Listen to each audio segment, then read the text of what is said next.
L'événement de ce vendredi ici au Touquet, c'est évidemment la course vintage. Il y a beaucoup de monde, 700 pilotes sur la piste avec des motos datant d'avant l'an 2000, avec une connotation particulière pour célébrer la 50e édition de l'Enduropal. Eh bien, quasiment tous ceux qui dans leur carrière ont gagné l'Enduro du Touquet étaient présents aujourd'hui, des légendes de la moto, sur la moto, parfois au bord de la piste. En tout cas, Léo Marron et Loïc Bonnèche les ont rencontrés. Regardez.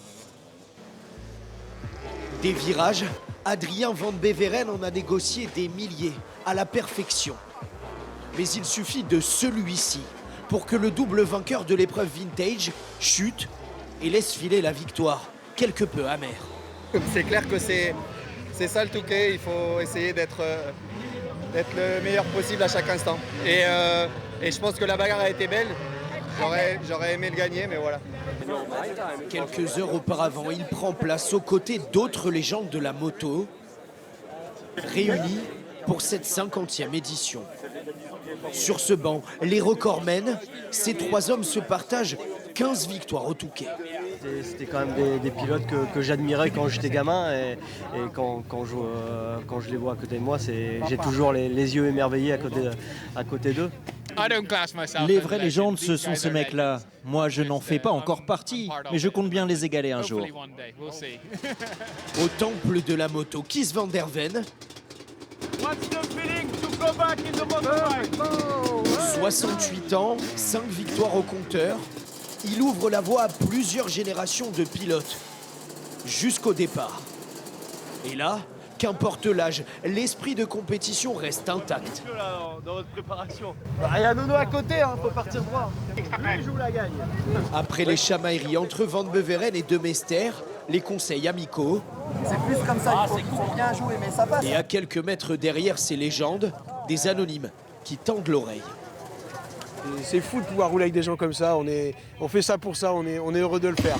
Le scénario de la course, lui aussi, devient fou. Van Beveren en tête est poursuivi par un outsider, Florian Milhaud, ici en blanc. Un duel.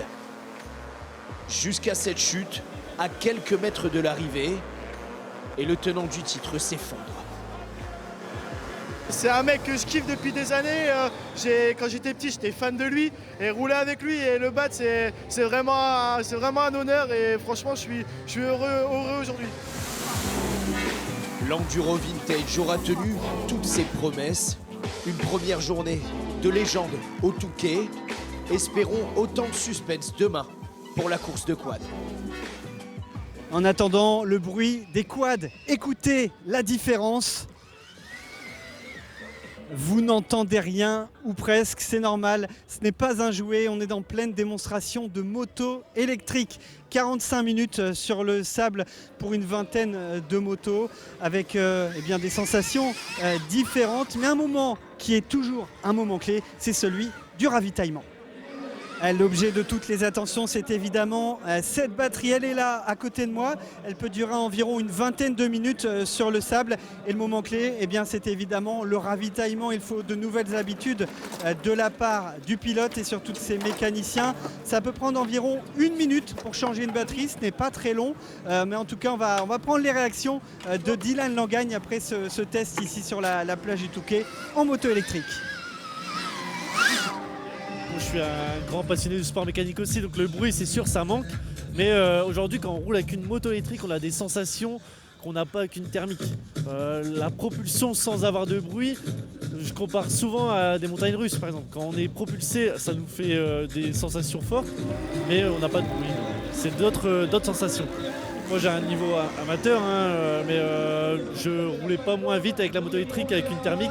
On a les mêmes chevaux, donc on roule à la même vitesse. Et c'est juste vraiment l'autonomie qui bloque, mais niveau performance, on a les mêmes qu'une thermique. Il ne faut pas trop s'habituer au calme et au silence car les choses sérieuses reprennent dès demain matin avec les courses juniors et espoir. Et nous, On vous donne rendez-vous demain après-midi pour le Quaduro commenté par Émilie Monchot et Simon Witz, sans oublier le grand rendez-vous dimanche, les motos. J'aurai le plaisir de commenter la course avec Sergueï Potisek. Vous pourrez nous suivre sur la plateforme France.tv, sur notre site internet, sur Facebook, sur YouTube. Toutes les informations, simplement en flashant le QR code. Moi je vous dis à demain ici au Touquet.